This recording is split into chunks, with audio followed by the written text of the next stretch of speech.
All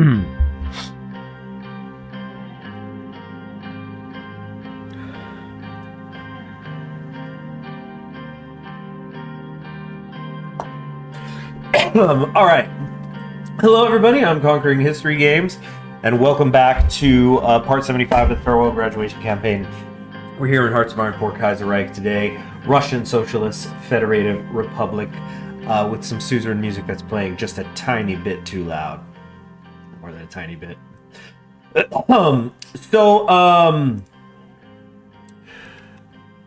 Where we are right now is we're getting ready for the war, the Reclamation War. We're going to be pushing hard into. I'm kind of doing a little review here because we're Part 75 is a pretty big number. I guess we'll start at Moscow and work our way out. So we've got the ever burning flame. We are moving towards a highest phase, which admittedly hurts our recruitable population factor, but the max factory is in a state going up 20%. I think I kind of interpret that as meaning there's a 20% of the population which would normally be eligible for drafts and things like that, for recruitment. But those resources, those human resources, right, are being redistributed towards the industrial aims.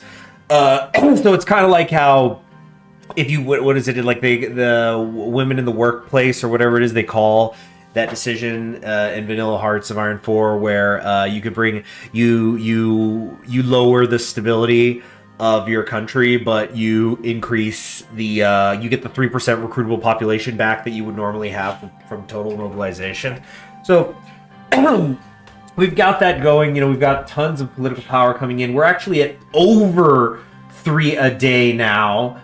Political power. Like, this is just crazy. I've never seen, I don't think in any game of Hearts of Iron 4 in my entire life, in any mod, in vanilla or whatever, have I ever been in this good a position where I'm getting more than 3 a day just because I've been stacking everything so good.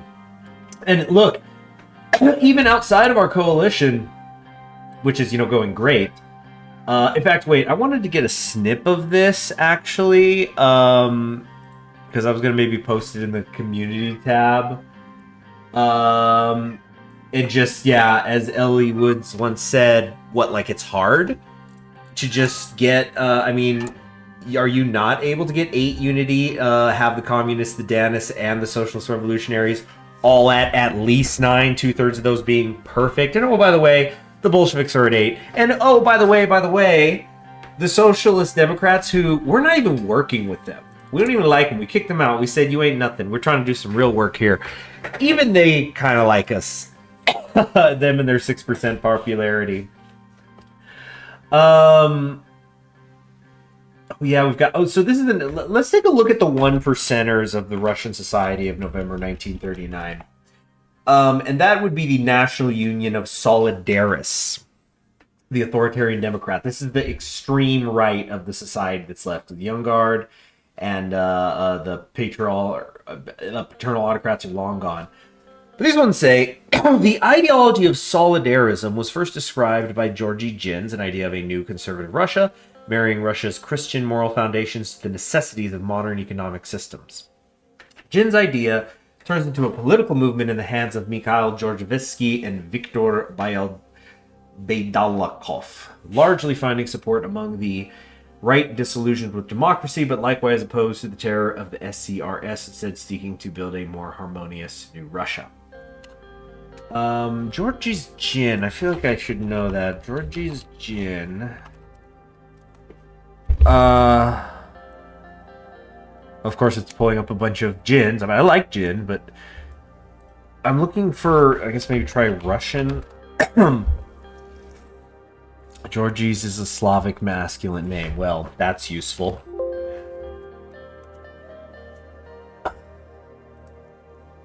I can't find him. I don't know if this is just a made-up person then. Russia's Christian moral foundations. So something that is, I'm perpetually interested in Russian culture. Which is a bad thing to be interested in when you're an American. as I've been gushing on and on about so much. Hold on, I'm deciding what I want to pick here. We might do veteran air instructors. Let the best train the rest.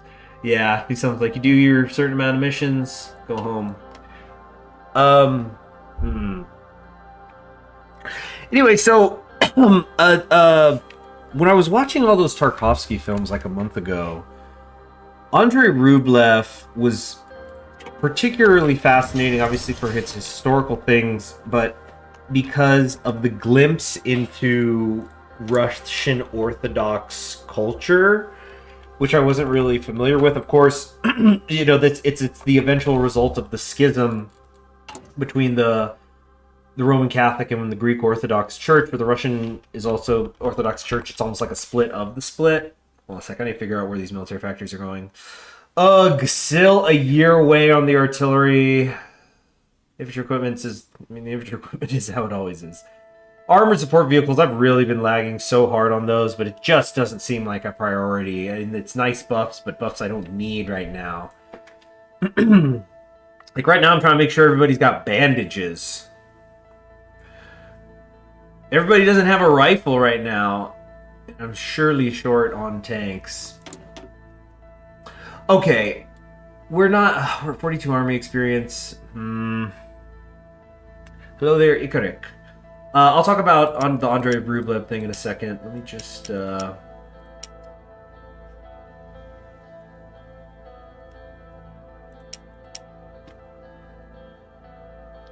think we need to do the infantry equipment. I mean, rifles are first and foremost. I can't have guys out there without rifles. Don't need Enemy of the Gates happening. Man, that movie's so good. And I know that, like, it's got its problems, but it's so freaking good. I mean, Rachel Weisz. What can I say that hasn't been said? One of the all-time great sex scenes on film ever. Enemy at the Gates. But we were talking about the Russian Orthodox Church. So yeah, I'm gonna not let any events pop up here for a minute, so I can just talk about this. I was looking more into the specifics of it. The thing that finally, because I'll do this when I'm watching a movie by myself, is I'll sometimes pause it if I'm confused about something, or like if something's bugging me that I want to look up, or even if it's just like I need to look up this actor's name because I don't remember them. But there's a scene in Andrei Rublev where a woman has this really long monologue, which like, hey, did you like that Tarkovsky film? Which one? Oh, the one where like the woman has like a 5-minute single take monologue, which is like, it might be the best scene in the film.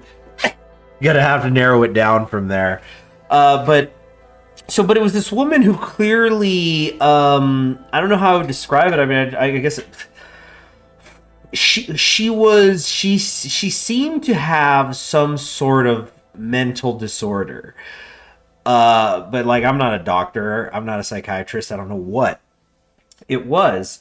And I eventually find out that there is this kind of a cultural tradition in the Russian Orthodox Church of what they call the holy fool, which is like, I mean, from what I was researching of it, it really sounded like people talk about it like it's a job. Like, I'm going to be the holy fool when I grow up.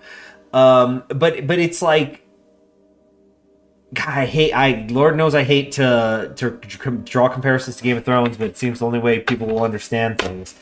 It's like the patch faces and the gestures of A Song of Ice and Fire, where the fools are saying things like, are they just saying something stupid? Are they saying something prophetic? Are they saying something because that's the court jester, and so, oh, look, the idiot is the one who said that, not me. And so it's a way for the court speaks through the idiot.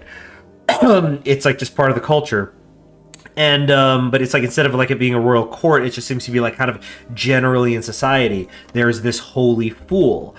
And so I guess it's one of those things, like once you realize that archetype, you see how, and I mean, there's stuff like that in the West, you know, comedy, that's a big part of comedy, is like is a farcical examination of society, of a person, of a public figure, whatever, right? I mean, this goes back at least to Ashtacles. I probably pronounced that wrong. Anyway, so I've watched all these Tarkovsky films, and there's definitely a lot of Dostoevsky in him. I feel like if I had to in a sentence describe Tarkovsky, he is a Tolstoyan trapped in a Dostoevsky world, and like he delivers through the Dostoevsky. He's kind of a synthesis of the two. But that's, obviously a one sentence description. There's more to him than that. But so I decided to start reading The Idiot by Dostoevsky. I don't remember what order, because he wrote like 6 novels, and I don't. It wasn't his first one, because I think Crime and Punishment was. But I don't know where in the order it is from there. But so the concept of it, and I'm gonna try to get back to the game here, I swear. But the concept is that you're following this Russian prince who it's set in the 1890s, is just come back from Russia because he's been living overseas in Switzerland for several years. And the reason that he was there was because they were like, he's sick and he needs to go see a Swiss doctor. Now, it doesn't describe what his sickness is, and I think that's very deliberate. Now, speaking from 2025, it sounds like he had epilepsy, which is a physical thing. Well, I mean, I know it's a brain thing, but like that's a physical ailment. But the thing is, it's a physical ailment that he has, and then he goes away for 4 years and like resets, I guess, like mentally and as a person, and he comes back, and you are now watching him reintegrate into the Russian society. And like, there's a plot, like he's trying to meet somebody and stuff. Like, he's not just like, he wasn't just dropped off at a train station and it's like, okay, good luck, pal, figure it out. But it's fascinating because it's something that is in a lot of the Tarkovsky films where he had, and it's, I guess, what the Holy Fool is supposed to be. It's this idea of, okay, here is a being that's like an idiot but good, a fundamentally good person, and so it's like that leads to shenanigans. But it's the story is told like I don't know if it's POV. I wouldn't say it's like they're a point of view character. It's the opposite. It's third person. I'm opposite of first person. That'd be second person, but it's third person, where it's like, I guess it's almost like you're watching a play. You're watching this character and things are happening to them. Now that's a lot of words to just say that Dostoevsky wrote The Big Lebowski in the 1890s, because that's just what The Big Lebowski, it's just him getting caught up in other people's things, and he's just trying to drink his White Russian. Why do you think that's the drink he drinks? But like, there was also that Paul Rudd movie, My Idiot Brother, and it's just interesting because it's like it's not the first archetype of this idiot thing, but it's fascinating to see a 19th century version of that trope. I mean, now we would call that a trope. And I'm really enjoying it. And in typical Russian literature fashion, there's like hardly any plot. it's just characters just in rooms doing things, talking to each other. There's not actually, like, there's barely a plot. Like, there's like 3 sentences of plot a chapter or something. Okay, how would I play the video game, huh? I'm not gonna get a ship designer right now. I could hire a theorist. It's gonna be Vladimir. So after Trotsky, we might grab that deep battle concept, because I think we can get this and Withering of the White Army before the war starts. After that, though, we need to really sit and think about some things. Hakalugi.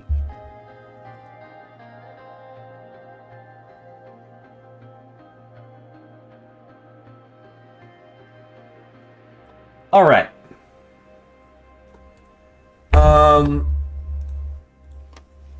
Yeah, I had to it's been dusty all freaking day. Even for a normally dusty place. It's been the You know, how do you know that that a scene's happening in Mexico and Breaking Bad? There's the sepia, right? It's like that.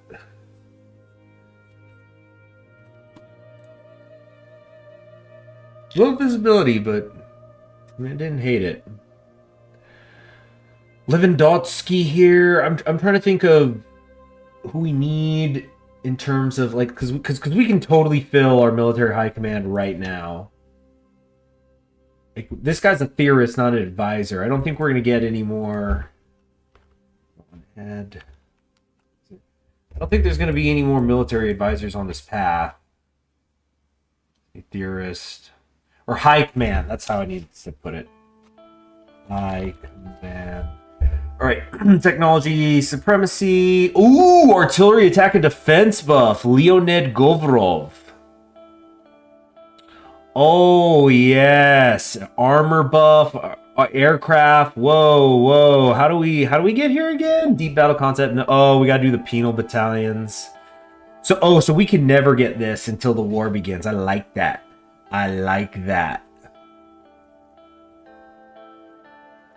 We'll get a boost for a bit of a year. Transfer factor severe. Okay. Got the Ledians. All right, so that means we need to leave one of these open for Leonid, who's not here. He'll spawn, I guess. So we need to keep that in mind. Another thing to put a pin in, right?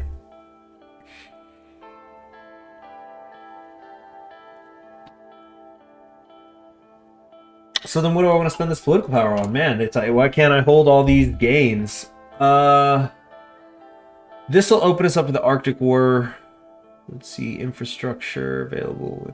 Oh no, this is just going to available as a complex, something we're not even going to use. So we probably will actually not nationalize the railway laws. I mean, you know, maybe we'll at the end, but not now. Hey, all these autonomies are nearly done. A little over a week left on that.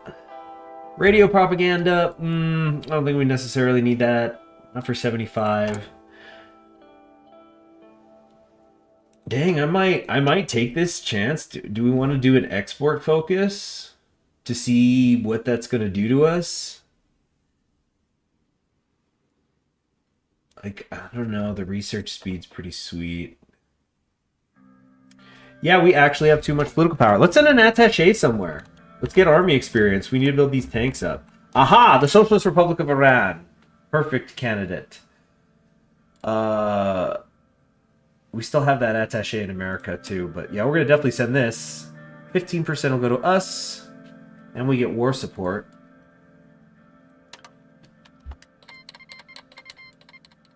I think it should have just gone to 79 up here.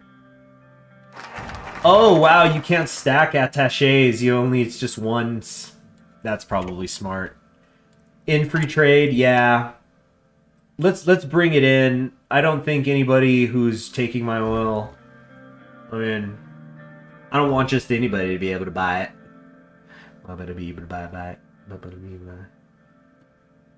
Like the factory output, gosh, I love it, but I think getting some of these resources back is better.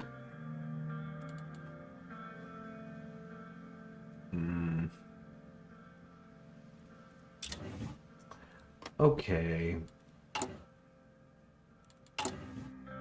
We need to pick the new focus. So will it be deep battle concept so we can grab that theorist?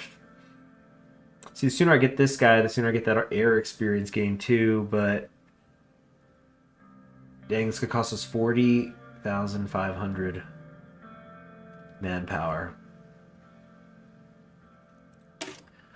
Much of Tukhachevsky and Tonino Doliov's military scientific work and immigration focus on the outlines of a new doctrine based on Alexander Svechin's theoretical work. At its core, it is a method of battle that seeks to master the great geographic areas where the Russian battle is fought, with a single operation spanning from the breakthrough to the rapid exploitation. So we get him available as a theorist. Yeah, max planning 5%, land doctrine minus 10%. That's great, especially with the couple. We're gonna get a couple of reductions here, so we're gonna be getting it for pennies on the dollar. which we're going to need to because I'm not doing that until we build this tank right now. That's what this stream's about. Motorized infantry, mechanized infantry, cost, tactical withdrawal, chance, preferred tactic plus 50%, relentless assault plus 50%. I don't know how well that's going to work out, but I think getting him for the land doctrine cost is going to be worth it. And it's on brand. It's on brand. Let's actually learn about this guy. So here's another one born in the 1890s. So before this guy was born, the idiot was already written. That's the Russia he grew up in. Oh, we're actually coming up on his birthday, March 14th. Vladimir Kilyakov Triandolifilov comes from a Pontic Greek background. What? From rural Armenia. Wow. So, because Alexander the Great becomes the king of Macedon, this guy is now able to lead our forces in World War II, or at least theorize what should be done with them. There's actually an interesting history in Russia about that, about these like frontier or even immigrant people that come into the country and end up forming the background bloodline of some really like some key and important figures. Pushkin, of course, like Pushkin was, it's like his grandfather was African, right? He was like he had somehow ended up in Russia. I think he was like an Ethiopian slave or something that taken by the Ottomans, and the Ottomans sent him into Russia, and so that's how he ends up in Russia. And then his grandkid becomes Alexander Pushkin, which like launches the whole golden age of Russian literature. So we got a Pontic Greek here.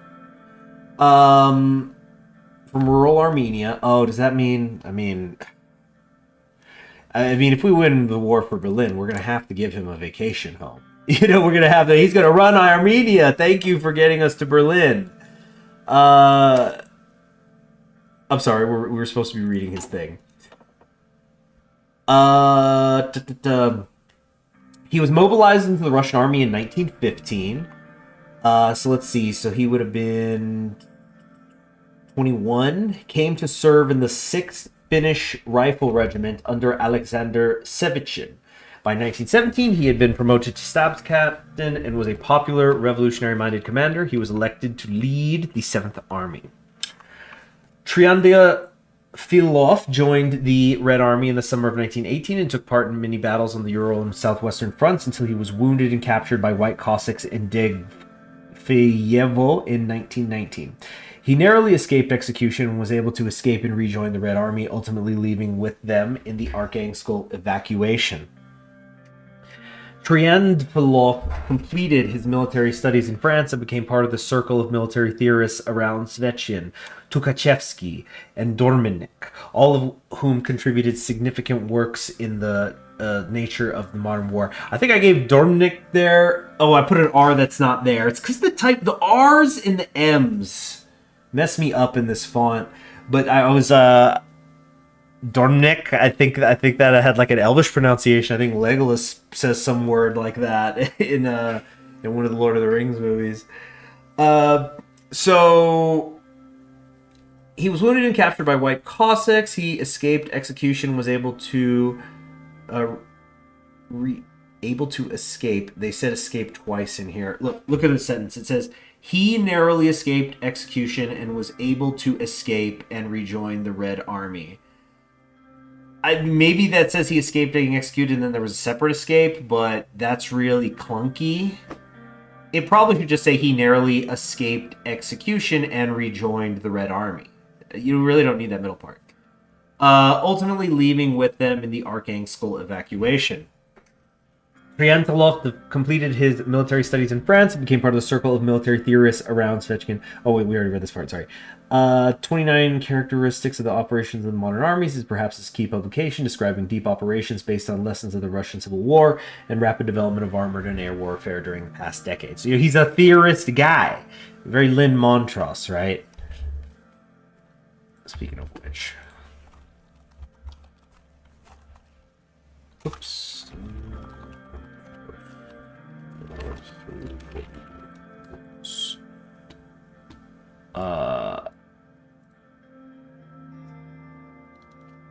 Nice. Okay, I can find a cheap copy. Yeah, because my War Through the Ages copy is getting worn down.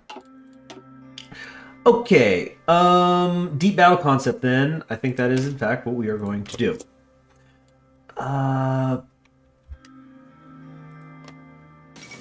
Do we have people training? Good. I think these guys are gonna have to split the Russian and the Ukrainian front.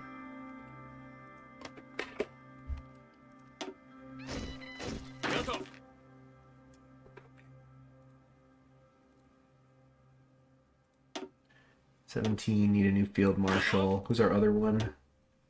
Lewandowski, right. Okay. We're going to take these. And this is going to be south of Kharkiv. Right here. Let's give them a really distinct color.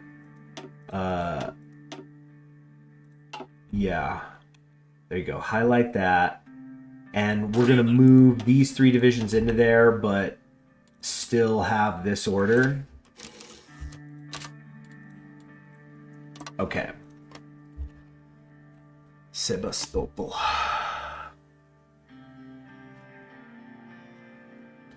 State scorched earth disable railways for 5 political power, damaging them and preventing repairs. Ooh. Ooh, that could get... Hope we don't have to go there. But we'll go there. Anything to get to Berlin. We're taking this.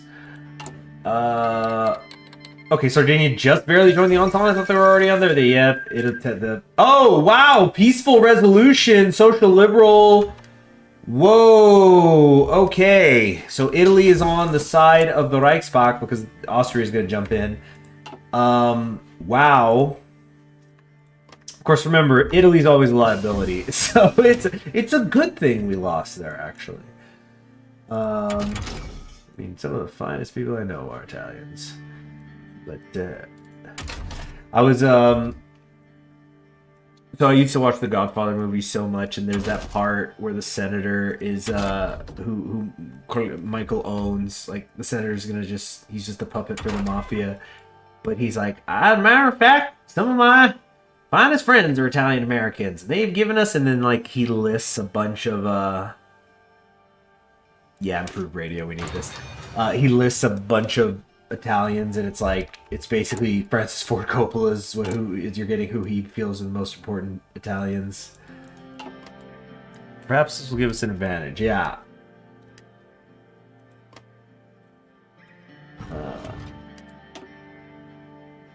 Okay. No. Almost made a mistake there. We need 56. Wait, was it 56 or 51? Did I write that down? No, I think it was 56. Army experience we need to build those tanks. The psychology of the totalitarian mind. Oh, I need a glass of water for this one.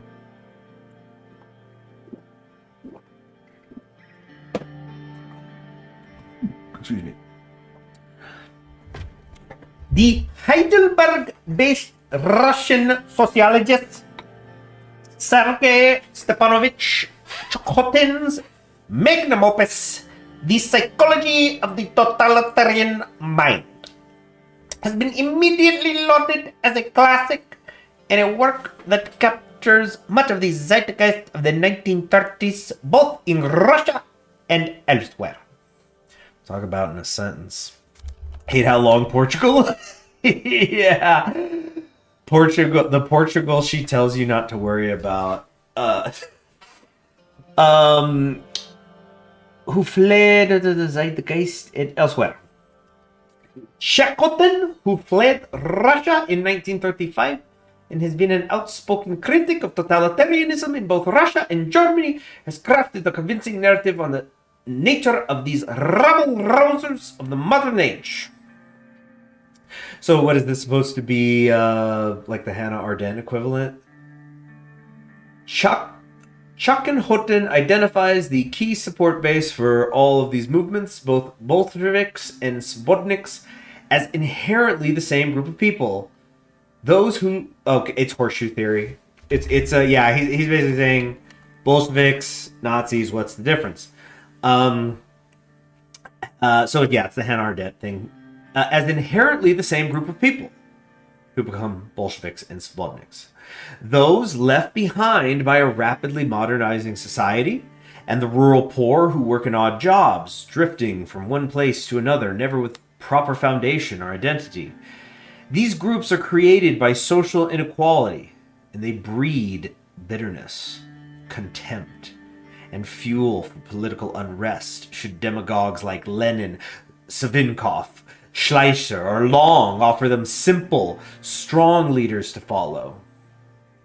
Focusing on the Russian situation, Chakhotin argues that because none of the underlying social issues that led to the 1917 revolutions were fixed, and their consequences, communism merely being banned, it only led to that same unrest and inequality channeling itself into a new breed of political movement, the SCRS.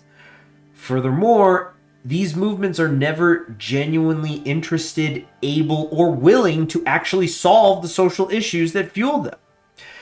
This makes these totalitarian movements inherently irrational and destructive, as they must now find new groups to persecute in a show to solve societal issues.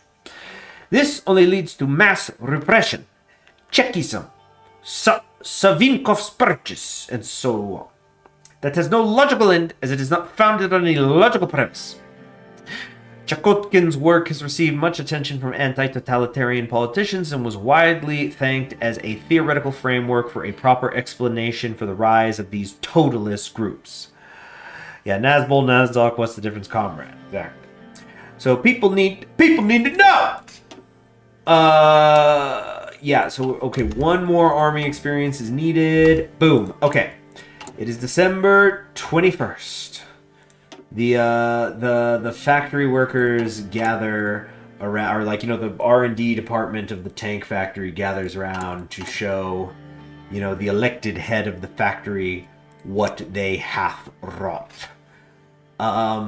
So, okay, not the amphibious. So we come down here to the T-34 chassis, and I have the notes I wrote earlier today here. I need to get a little lamp here. I need to move that lamp I used to use it. Okay, so we had gone with the 3-man turret, medium howitzer. Wait, what is this? Heavy arm? No. Yeah, medium howitzer. And again, bitches love cannons. Okay, we'll come back on that. We'll come back on that and check it again.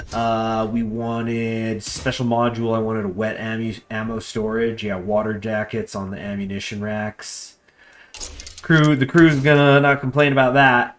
A heavy machine gun on our secondary turret. Of course, you need a radio in there. So we just do basic shit. Shit, you need a radio just for the driver to talk to the head of the crew. So we had basic radio, then the easy maintenance, which, like, look at this, like how much it freaking costs. Like, wet ammunition storage costs 1 army experience. This costs 30 because it's worth it. Okay, I wanted the Christie suspension for once. We're going to American suspension here.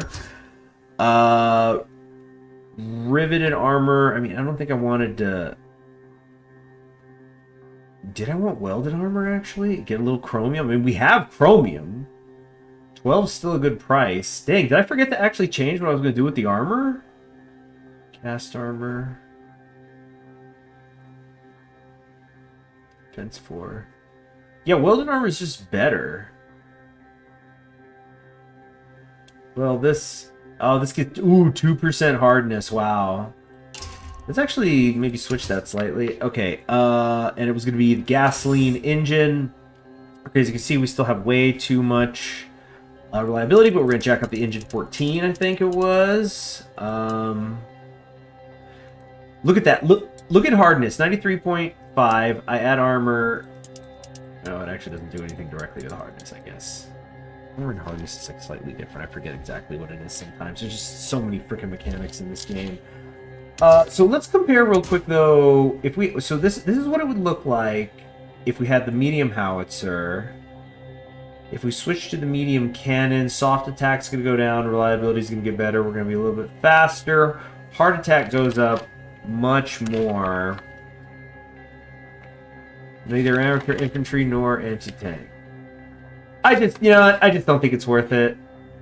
I don't think we need it. Our tanks are not meant to fight other tanks. They're meant to break through infantry, shatter them, and move on. Why is this now costing 64? Oh, I know why. It's because this costs more, right? Or no, it doesn't. You know what it was? Oh, because, yeah, riveted armor costs nothing. Welded armor costs something to make. Okay, so we just gotta wait to 64 now. No big deal. Oh. We just got like 2 guys here. Just sitting in Petrograd. And they got to, I guess. I don't want to send a little bit more, but I'm hoping we could just push through. Yeah, let's just focus on the tanks here real quick. Denmark joined the Reichstag, yeah. Oh yeah, how's the Canadian front? Annual Congress, Internationalists more united. We just got some political power, stability's up. Lots of good things happening.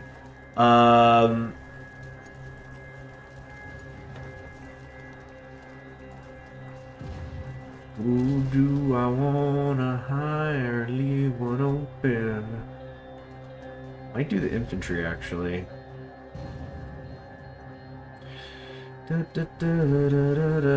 Yeah.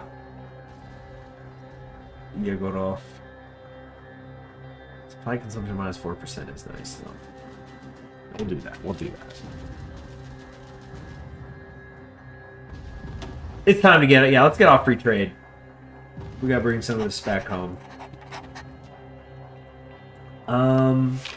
So we've almost hit Ottawa with our 2 medium tank bear divisions who are just kind of sloppily making their way around around Canada. Look, can we just like, I want to say, can this guy do some damage just literally by himself? You get a quick encirclement here. Look, yeah, by himself. This guy's coming in 133. That's with a terrain. Okay, wait. 66 with terrain negatives. And what else was there? Terrain, weather, night. The tactic was wrong. But it does... they do break through.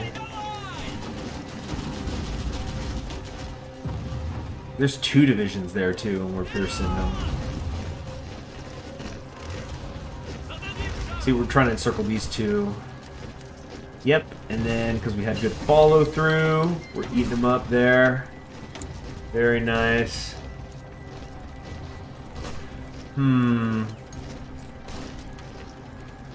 Oh yeah, turn this light off now.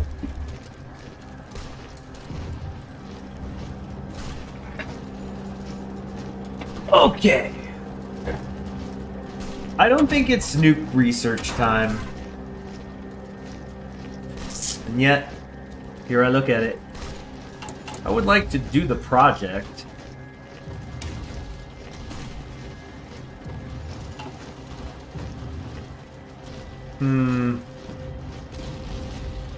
Oh, wait, no, the computing machine. Oh, wait, isn't there something I think I can get like a quick boom, boom, 2? Research time. 200%. Mechanical range keeper, director fire.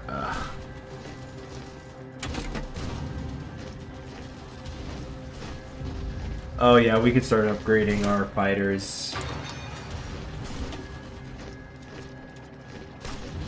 Alright, and we're at over 64, so finally, can we make this, this chassis. I already turned off the light. I think I know it by now. Okay, so 3-man turret, howitzer, yeah, easy maintenance, wet ammo storage, basic radio, heavy machine gun. Oh, here's where we could do some bitches love cannons, actually. We could do a small cannon. It actually seems to make my soft attack better. It hurts reliability. Besides that, no, yeah, this is what we need, a small cannon. Secondary turret, limits placement of the turret, limits its arc of fire, lowering the gun's overall effectiveness, but it does allow the tank to engage more targets. Particularly useful when on the attack. Yeah, let's do that. Okay, coming down here was Christie suspension. We're doing welded armor, gasoline engine. Something got changed. Why is it not? Medium howitzer, 3-man turret.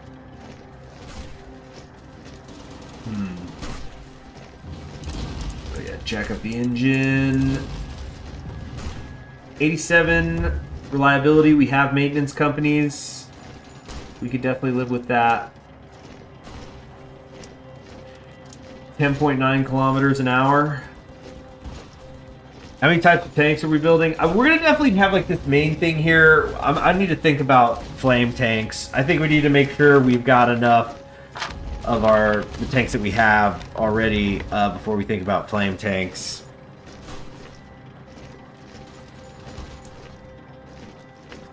I think this is ready. 40 soft attack.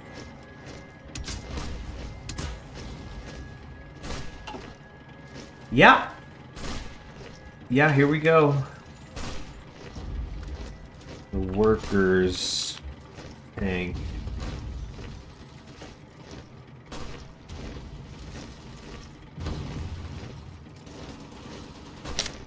And save. So this is what we're going to start building a lot of. Balanced mid-side chassis. 14.53. They're kind of expensive, I'll admit. Wait, no, not that. So now we're just going to directly replace these with these. Now we need chromium and tungsten, as you can see, but we should have plenty of that, especially because we just started holding in our exports and whatnot.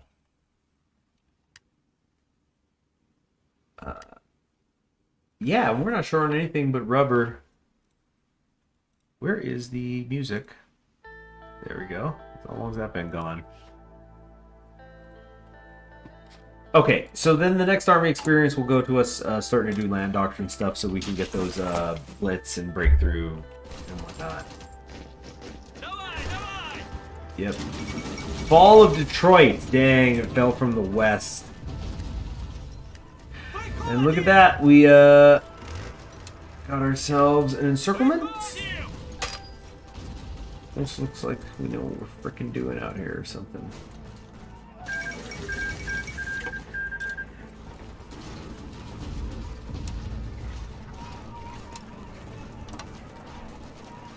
No.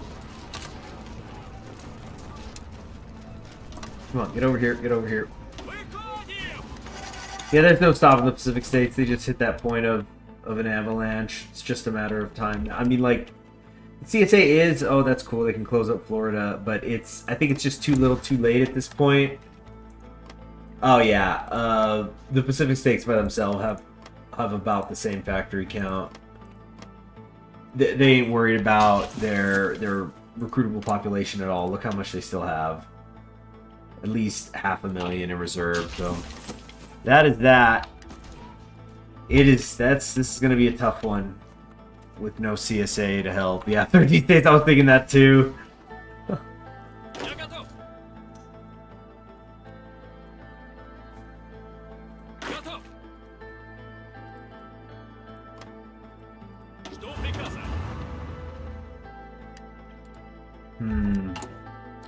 Did I put the armored recon? Okay, I did.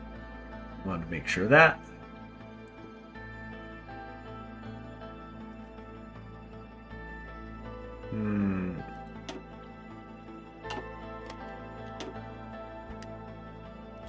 We're back to where it all began, yeah. A comeback from this position would be sick. I don't think it's gonna happen though. War games at Voronezh. We inherited a powerful mobile corps from the White Army, and even if there have been a lot of personnel reshuffles, Let's start the poll here real quick. Start poll. What to strengthen militarily? Artillery, the king of the battle.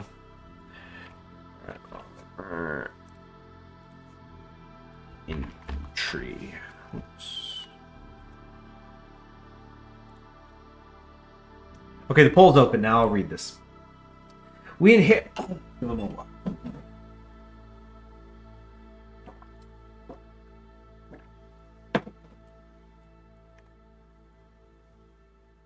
We inherited a powerful mobile corps from the White Army, and even if there have been a lot of personnel reshuffles, the equipment and basic training are of good quality. As the reorganization of the Russian army is being finished, proper military exercises are needed to trial our new revolutionary war machine. Under the orders of the commander of the armed forces, large-scale exercises were organized near Butralinovsky and the river Ostred in the Voronezh region. The overall nature of the exercise is a combined arms offensive planned by Tukhachevsky's staff, but based on many of Alexander Svenshin's concepts. It's largely untested in practice, but drawing from a large corpus of military theoretical work by Svenskin and also influenced by British reformers like Purcell, Little Hart. Okay, are we just... Let's go! I get it. They want to shout him out. Many of the former émigré commanders are already well acquainted with French and British armored forces, although this only helps so much. Yeah, I mean, like, are we going to really take doctrine from the French? We need to do our own thing. Tukhachevsky has been an opponent of the British small elite form of warfare and instead leans towards similar tactics of speed and shock, but on a far greater scale, akin to the operational art of Svenshin. The exercises left much to be desired. Katukov's 3rd Mechanized Division and the 7th Motorized Division operated particularly well, and most issues came from poor coordination between the Air Force, Armor Corps, and infantry. Artillery was especially understaffed, with too few officers for effective coordination of fire. The British military observers were polite, but were obviously not terribly impressed. And of course, this is clearly based on some of the war games that happened with Russia and Germany in the 1930s. You really don't hear about those too much. I feel like people don't talk about those as much as they used to. But it's one of those things, like, okay, the British came, they were unimpressed, they leave. It's like, okay, now we're going to keep doing it. It's like, okay, you left with a bad impression? Good. We'll keep practicing. Stay hydrated. Get ready. And then it's on to Berlin! Koenigsberg will get their due as well. Don't worry about that. So me reading all that, that should have enough time for people to... Oh, no, come on. We can get more votes. Get more votes in here. So artillery, I think we're going to get 40 army experience no matter what. World tension's going to go up by 3 no matter what. But it's essentially... What are we emphasizing with our various generals and stuff? Wait, is Leonid already available? Oh, yeah! He's been there! Artillery officer and flexible strategist. Ooh, we need to make some special artillery units for him. Let's start figuring out what those are going to be while you guys vote. So we have our standard line, so it's going to duplicate now. And so this is going to be the Leonid divisions. And they go... So for this, I'm going to really want to get a lot more field artillery in here. Line artillery specifically. You know what? Maybe make it motorized. He doesn't have a good recovery rate. Oh, man. Do I want to do that? Well, hold on. If I'm going to do that, it might be easier to modify an existing division. Like, switch these into infantry. No, because then I got to change all the support crap, too, so never mind. Mobile battalions. 35 to design is too expensive. We have 35, though. Oh wait, no, this is army experience. Okay, okay, but army experience aside, let's just kind of take a look at a theoretical division here. I just kind of wanna brainstorm this a little.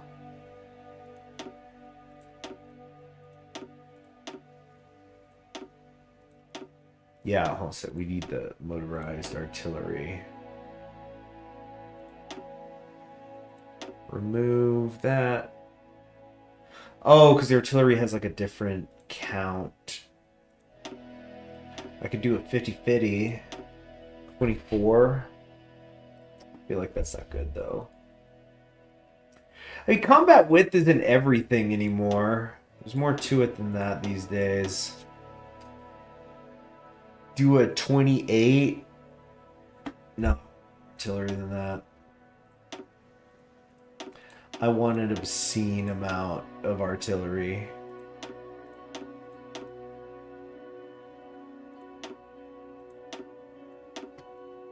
Okay. Yeah. Something like that. No, not that big. 229. Ugh, can't get the number just right.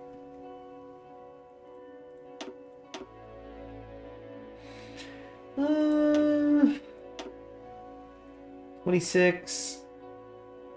The thing is the org. We need it. We needed more for the org. The org is crap. Do something.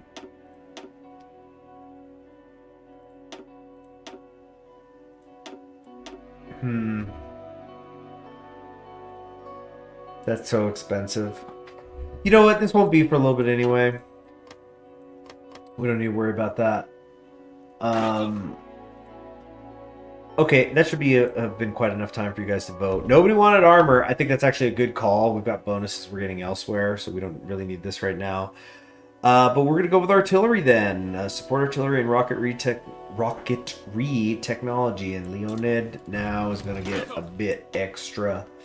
Boom. He's up to 4 attack, even though he's just a level 2. So this kid's got a bright future. Again, we're checking in here about the support. It's fucking killing me. Medium tanks, it says we're negs on them. I'm already so invested in those other things I have to do too. I think I need to get more support equipment happening. It's because of all these cheap divisions we were cranking out. Crud. Okay, Withering of the White Army, so we can figure out who's going to be running this stuff. Hail, Donio. The old Russian army was still, for all intents and purposes, the White Army. First, we threw out the reactionary warlords and aristocrats, and all those Cossacks and Spotniks from the officer corps. Next, we must embark on the thorough destruction of the white ideas of individualism and conservatism, creating a new model of soldier to adore. And so that means 40,500 dead men. We don't need to talk about it because we're going to get 40 army experience, which is great, and we're getting Chuikov, Zuikov, Konev. Do I even need to list the rest? We got those 3. It's amazing. Ivanov. Yeah, we're gonna be great, and we're gonna get a new chief of the Air Force. This is what I was talking about earlier. How I was a little annoyed. I made a mistake here. I mean, I guess I was still getting army experience and air experience, and the sooner you get it, that's good. But yeah, I basically spent a little bit of political power. I didn't have to. Purged? No, not purged. Withered. So now we'll do some defeat in detail. That's going to give a buff to our tank organization. So now these divisions, what's their org at? Well, they're almost at 40. That's like infantry numbers. So that's good. Modify the officer corps. Oh yeah, we still don't have high command. Oh yeah, can we hire Leonid now, right? We needed it for this, or no, where was the one where we get Leonid? Down here. Oh, I don't need to have done this to get him. Oh shoot, I almost want to get him first. Gives us 2 land warfare for 6. Dang, some goods. That's the good stuff.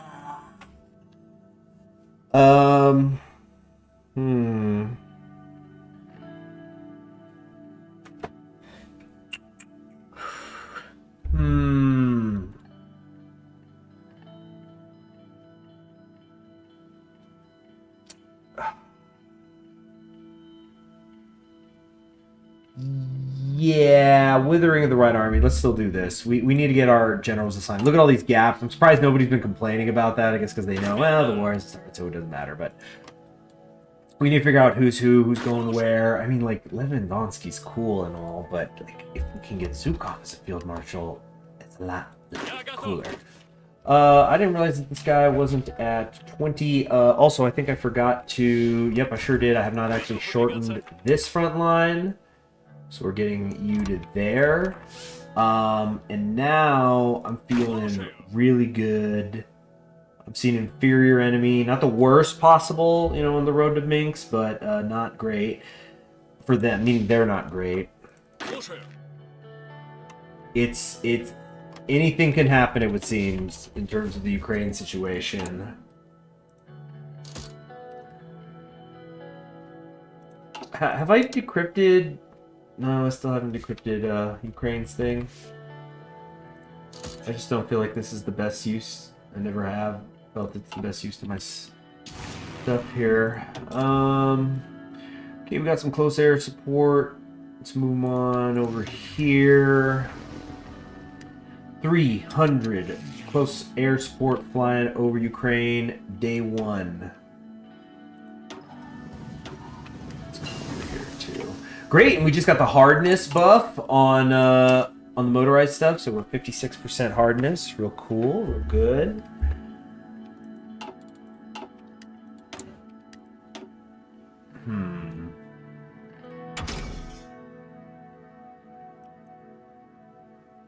Yeah, here's those buffs we just got.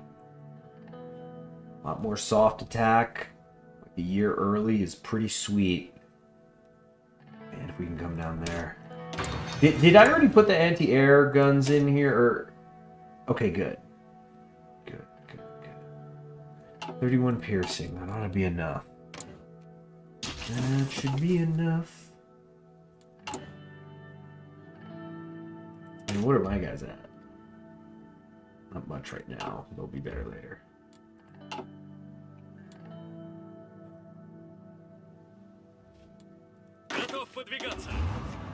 Tank division's just refusing to train. They don't want to do it. Wait, I don't have. Oh yeah, the Canadian front. I haven't been. Sorry, I keep not paying attention to this properly. Come on, we peek over into Montreal.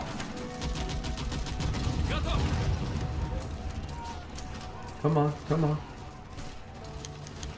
Accident above Svechka. Belarusian farmer informed of a wreck of an aircraft. Fell into his field. Thought to be it was a Russian scout plane. It was delivered for further examination. Despite the pilot's attempt to destroy the machine, they identified it as a little-known Kamov gyroplane for aerial photography. Russia would not dare try their luck against Germany again. Germany has deployed additional air squadrons to Belarus, and the military readiness of the Eastern Allies has been increased. Okay, so I have a theory. I don't know if this is true. I'm wondering because I just, you know, actually have them actively flying missions over them. Like I jumped the gun early. So that causes that, and now the German AI is sending more this way. Because they need to send west as well. You know, there's 1,000 things you got to do when you're Germany. But, yeah, basically, I seem to have screwed myself. Why is my naval bomber way down here? I'm up here. Weird. What else is not working? But these fighter wings not working.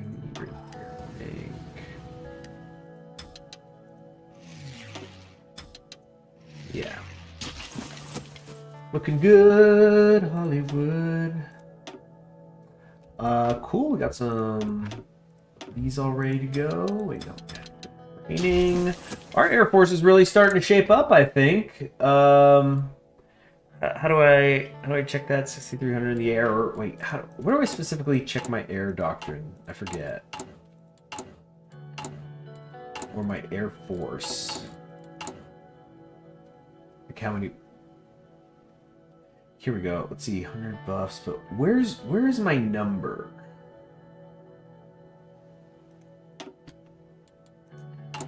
Guess it doesn't matter.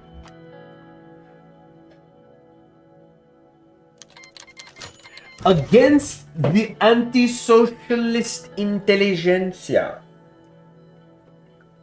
Isn't it so nice that we're getting these events now that are hurting the coalition when the coalition has already just been cemented? Look at that! Look at that!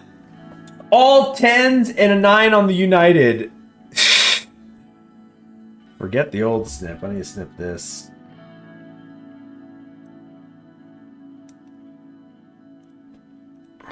All right.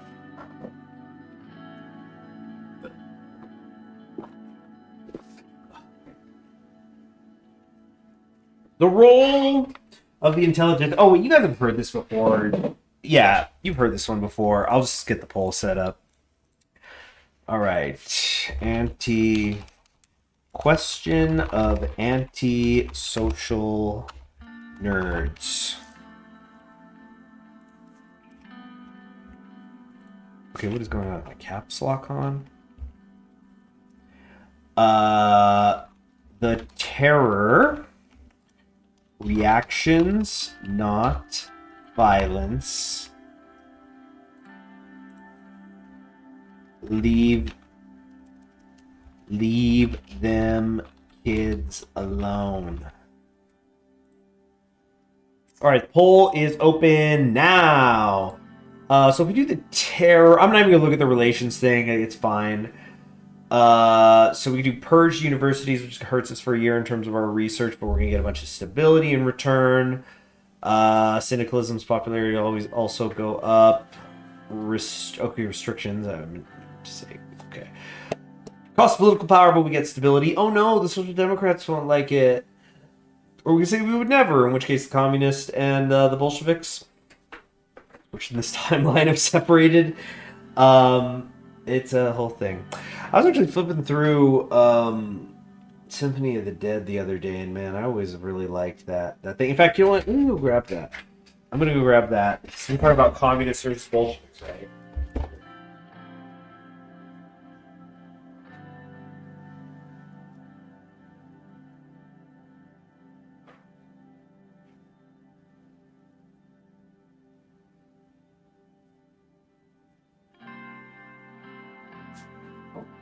All right, I'm already back. So this is genuinely one of the best descriptions of the differences between like some of these leftist terms I've ever seen. So I'll just read that while you guys vote. So this is from Symphony for the City of the Dead by M.T. Anderson. So there's he has a footnote, and it's one of those footnotes that takes up half the page. But it's where he is explaining some of the terminology he's using, and this is like early in the book, like on page 28. A note on terminology. The terms Bolshevik, Communist, Socialist, Marxist, and Soviet, so those 5 terms, Bolsheviks, Communist, Socialist, Marxist, Soviet, are related and often used as if they mean the same thing, but they all have different shades of meaning. Lenin's party was the Bolsheviks. They were a communist party. That is to say, they believed that eventually, after a series of transformations, all government would fall away and be replaced by utopian communes. They believed that one of the stages government had to go through to reach true communism was complete government control of industry and commerce, a totalitarian form of socialism. Socialism can refer to the government ownership of any industry or service, from things we take for granted, like the fire department, the postal service, railroads, and the highway department, to healthcare, banking, or manufacturing. Different nations make different decisions about what should be owned and provided by the government. Lenin and the Bolsheviks believed that the regime should own all industries and services. In general, the communists drew their philosophy from the political economist Karl Marx, and so were also called Marxist. Finally, in the early stages of the revolution, they found their power in the workers' councils, or Soviets, and so the country they eventually gave their name to was called the Soviet Union, or the Union of Soviet Socialist Republics. While these terms, Bolshevik, Communist, Marxist, Socialist, and Soviet, are sometimes used interchangeably, many people have died to make distinctions among them. All right, so that should give you guys enough time to vote. Oh shit, it's popping off. Oh shit. February 7th, 1940, a day that will live in infamy. The Commune of France just declared on the German Empire. So the newspapers are going to go out tomorrow, but whoa, it's happening. It's happening. I thought that we had till August. Shoot, I thought we at least had until I could get the Withering of the White Army done. But then again, I didn't have a plan for what was next. I guess we're going to immediately pivot into technological supremacy. Okay. Red alert. Hold on a sec. Cut the music!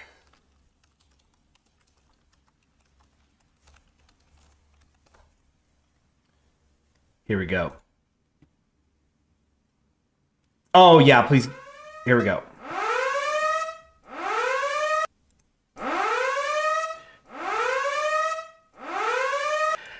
The Second World War has begun! And now some calming kalimba. While we figure out what to do next. So, first off, let's enact what you voted. Restrictions are needed, but not violence. So there goes some political power again. We got 79% stability. Remember when we'd be at in the negative 30s and stuff?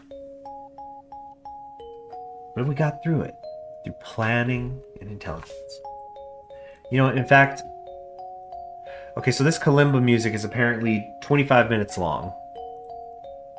We're going to give ourselves... That's going to be the limit of how much time I'll give myself to figure this out.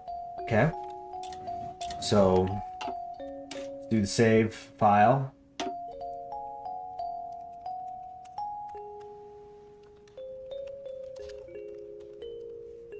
It's not going to take me 25 minutes to do this. We've already made the preparations, but it's just...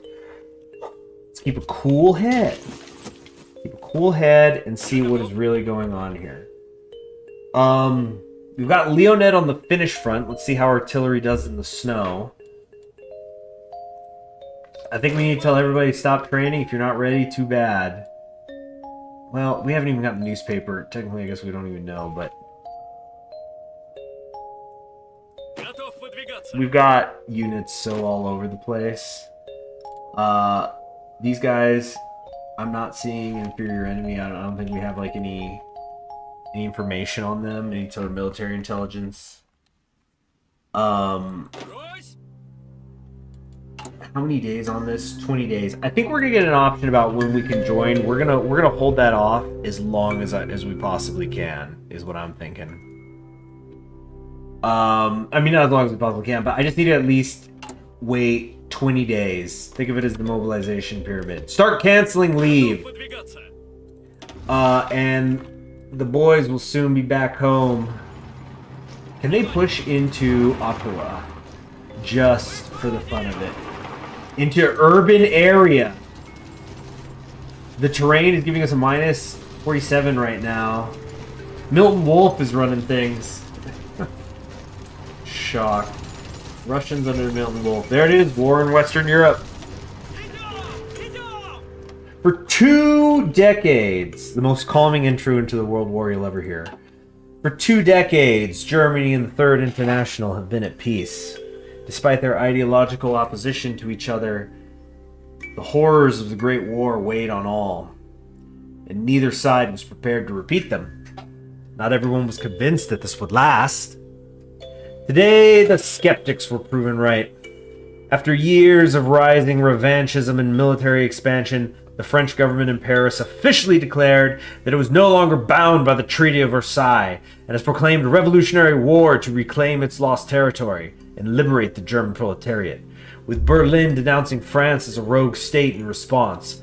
Already French and German forces have traded fire along Alsace-Lorraine, the inauguration of the Second Great War in a generation to shake the continent of Europe. We will do what Kerensky could not. Alright. Let's look at the CSA. I mean, they're just crumbling so freaking bad in the Midwest. If we could take Ottawa, great, but then we need to make a move to go help down there, because this has just become a complete freaking mess. And I mean, we're about to get, these guys are about to get recalled anyway. France wants docking rights, you absolutely got it. Spain wants docking rights, you absolutely got it. What are we not building? The bombers. Who gives a crap about the bombers is what I'm just saying. Mechanized, we're not going to go mechanized for quite some time, I'm thinking. 460 days to go on these trucks. We are in a hole. We are not going on the offensive anytime soon. Like, we're going to try to do an initial push, but there's not really much going to be happening here. Okay, we have a Herculean problem. I'd like to hear about that. I don't want problems right now. Improving the efficiency of Russian agriculture is an endless task. One such task is with livestock. In order to, I need to get some livestock. Oh, we're...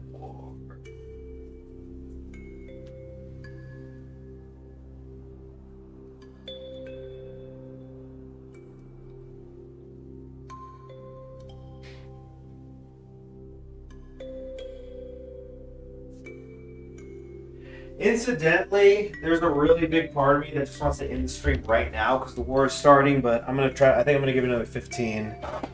All right. Let's see. One such task is with livestock. In order to increase the efficiency of production and reduce the costs, one option would be to provide more fodder for the animals. To achieve that, there needs to be a plant that produces significant amounts of biomass in a short amount of time, and one such plant was recently found. A group of Russian botanists, while carrying out an oh yeah, this is kind of natural. Like, this is a throwback. Hey, yo, this one goes out to Ceres Fauna. We're gonna do this one ASMR style. We're talking about plants. A group of Russian botanists, while carrying out an inventory of local Georgian flora, stumbled upon a recently described plant, Heracleum sosnovisky, also known as Sosnovsky's hogweed, as a plant described in 1936 by Ida Mandanova in honor of her co-worker, Dmitry Ivanovich Sosnovsky. The plant grew rapidly, achieving colossal sizes. Scientists also noted how local cattle fed on the plant. As their research drew to a close, they brought a couple of seeds with them to investigate them further. Soon after, the group caught the attention of the Agriculture Ministry, which quickly initiated the first plantations of Sovanovsky's hogweed, not only for fodder purposes, but also honey production. Not long passed until people started noticing problems with this miraculous plant. The cattle refused to eat it, and those who ate any silage prepared out of the plant would produce anise-scented meat. Another problem affected the people, as this hogweed soon turned out to be toxic.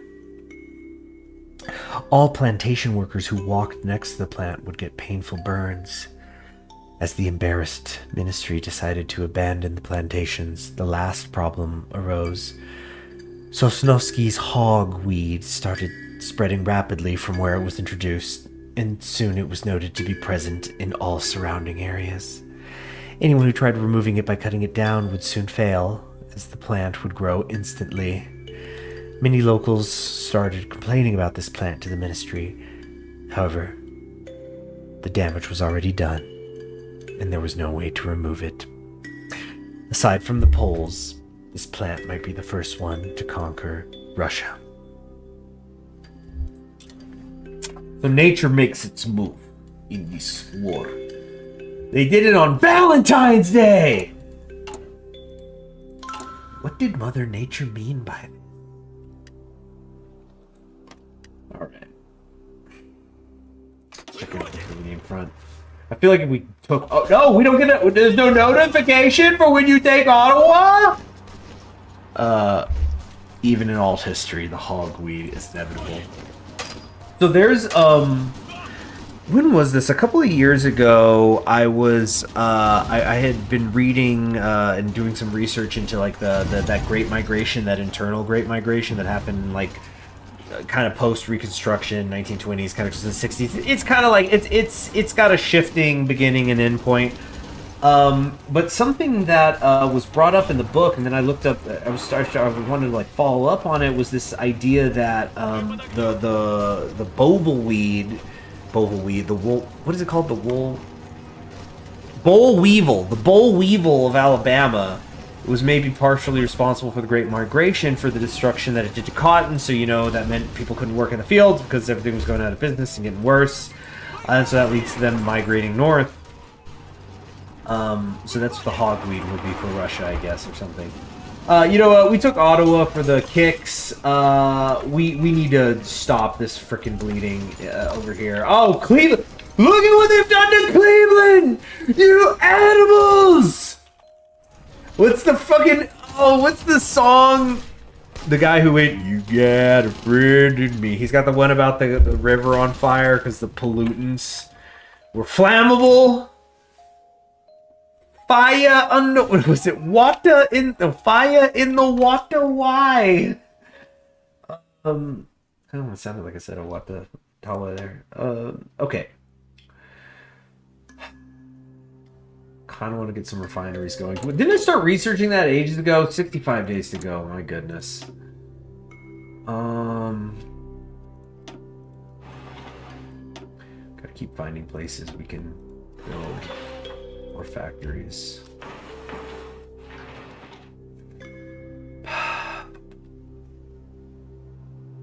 Some of the naval invasion of the CSA. There's been a couple. It's gotten a little... It's getting wild out there. Well, I'm just deciding where I want to put this. These new factories I want to build.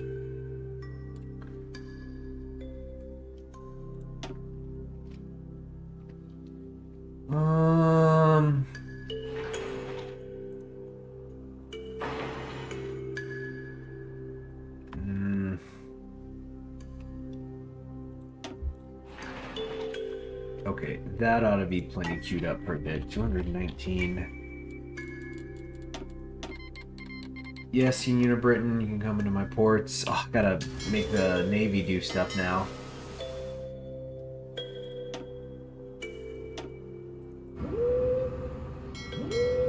I really am not expecting, nor should you, for them to do much at all here.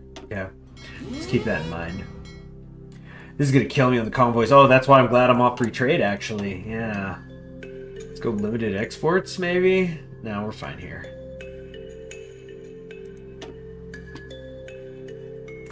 Limited conscription, we're gonna need them. Yeah. Sorry. Volunteer only is over. Just limited conscription. Just a little bit. Just a wee freaking bit. This guy really should just be under there. Weathering of the red, wide receiving the white army. Finish this. Okay. What are we still short on? Damn support equipment? No, we're good. We're getting better there. The tanks are not so great. I don't care crap about these. I think the worst one is artillery right now, and even that's not that bad. I mean, not counting the armored support, it's not a priority.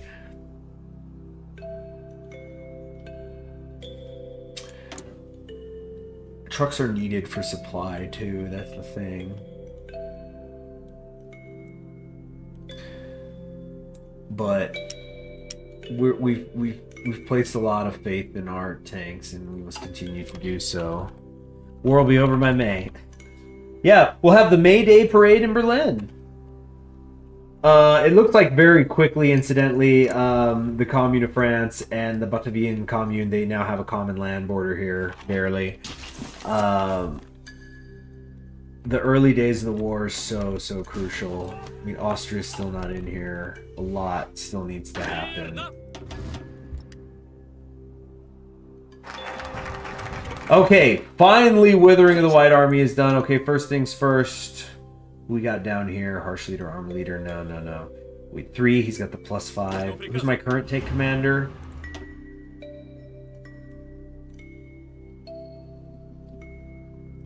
He's a 4-2-8-3. I mean, damn, 8 skill. 4-2-8-3 versus 5-2-2-2. No, we don't need him actually. I mean, he goes the next guy up. Okay, where is... Oh, they haven't actually appeared yet. Don't need to wait for an event. Where is Zhukov? Riga declared war on Latvia. Okay, interesting play. Da, da, da, da, da. We socialists have infinite faith in progress and science. Better weapons are developed all the time, and they often mean that few of our own men have to die. In the hands of the proletariat, no machine is too terrible or too destructive.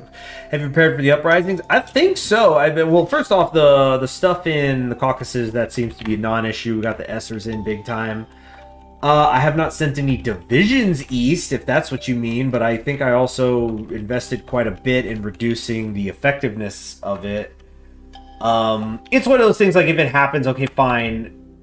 Oh no, they might, like, until they're west of Baikal, I don't particularly care. It'll just be a pain. But, I mean, it's not, it's no Spanish ulcer, at least I hope not. We're gonna, and as I said, we're gonna attempt to push, because why wouldn't we? And we'll just see how far we can get. This is genuinely what, it sounds strange, but I'm just really concerned with taking this one piece of Finnmark, just so there's literally only one tile that they can come in through. Okay, we can get another doctrine now. And there's our breakthrough. Unlock that. Very nice. Great, great, great. Might need to think about what we're going to give him here. Probably charismatic. Yeah, keep boosting that recovery rate. We've got a lot of recovery stacks in our divisions all over the place. Okay, you better give me that event. Baltic Last Stand. What? It's them in Latvia against the Reichspakt. Wow. Good for them.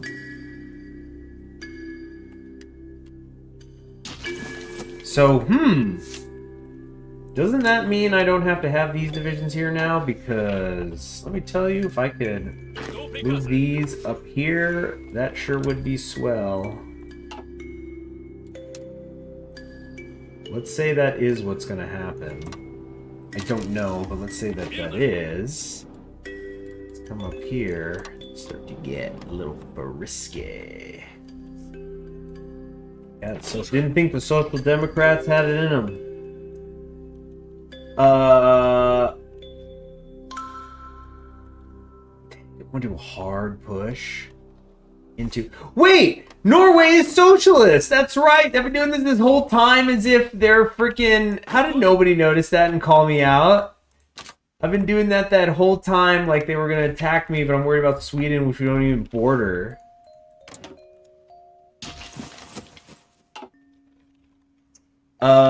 So wow, we're getting some good news here and there. Okay, now we can delete these orders. That also means we get to move our tanks, and now we're going to get to do what I've really been wanting to do with them, is I want to bring them down here and hopefully get a cut, just a swift cut down to the Black Sea here. And then we can maybe isolate the Crimea. Like, I feel like this might be a little too far out. I'm probably going to go east of Zaporizhia here. Yeah, Baltic Demsok's good. Norwegian Socialist bad. No, these ones are, well, these are Radsock. These ones are Sock Dem. Actually, Latvia is Paternal Autocrat. That's kind of funny. They're in the Bloodlands. What else could I say? Battlefield support. Faux show. It's not no faux show. Na, na, na. Na, na, na, na.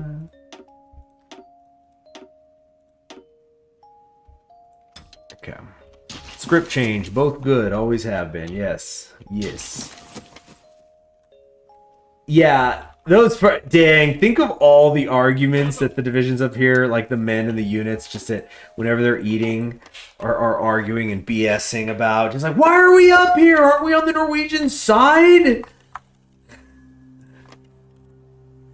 We just gotta watch out for. Oh, you know what? When the war, or is this all impossible? When the war begins, we need to send these.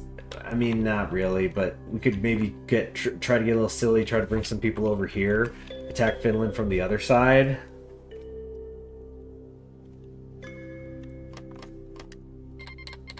Okay, I'm not. Where are my damn new divisions? Did I read something wrong? Where is Zhukov?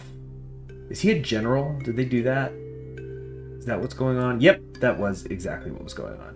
Rising Star, leader experience gain plus 25%.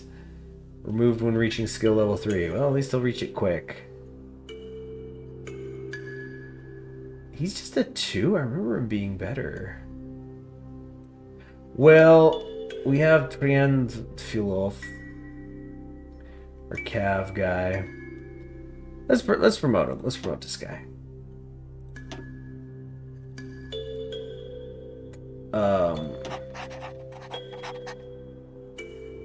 Norway's gonna die, so you gotta man the border. Yeah, we'll pivot as needed. I'm hoping we're pushing hard enough from the other direction that it's gonna be fine.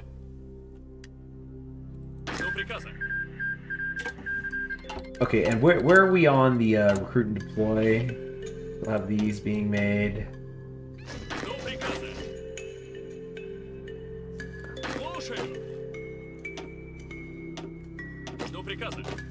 Okay, we need to spread some of these around. One of those there. Okay, so that's all now good. CHG.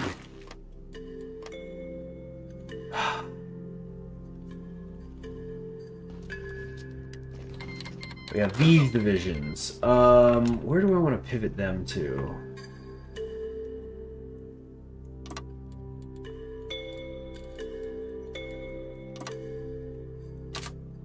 Up here, migration into Finland. Okay, so now Finland's going to be the recipient of our big push. Fall of Baton Rouge. CSA, genuinely, what is you doing? I'm so confused.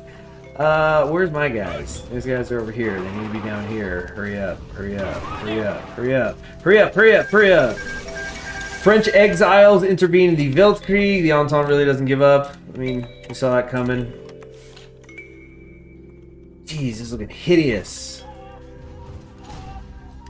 Freaking hideous.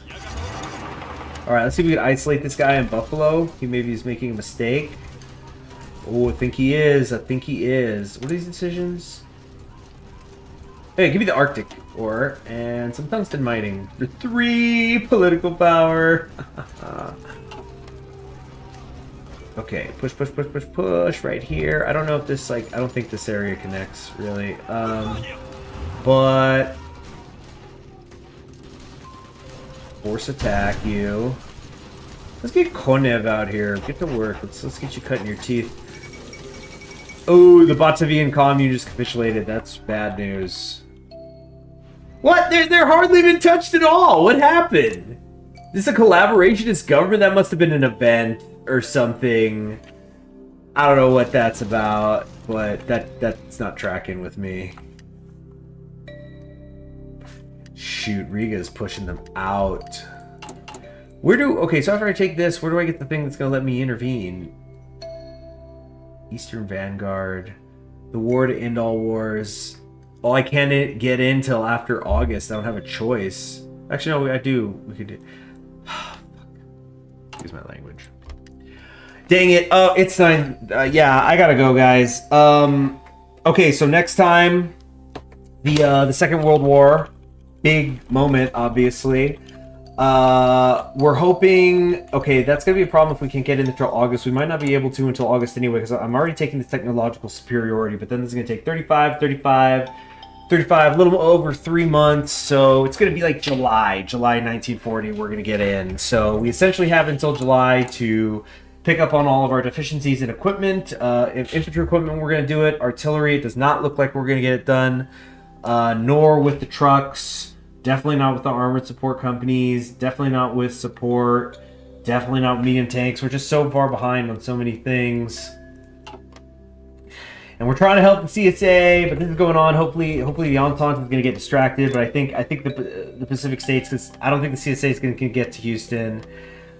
I mean, I guess we should be thankful that they're holding on. But at this point, it's like you're just trying to distract the Pacific States because they're gonna. I mean, once they defeat the CSA, they're going to quickly make short work of the American Union State. They'll probably join the Entente.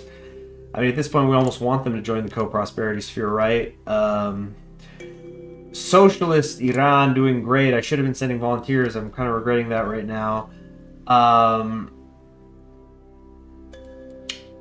But Spain and Portugal, that border has gotten hot in a hurry. Okay, so next stream will be maybe tomorrow morning, I think, at high noon Eastern Standard Time in the United States. Besides that, I actually might not stream for the weekend because it's Sixth Fest this weekend, which you know, is always great. But I'm, you know, other things I'm gonna do. International brigades for everybody. Yeah, look to it for that. And the main event next time, number 76. I'm Conquering History Games, and I'll see you then. Bye.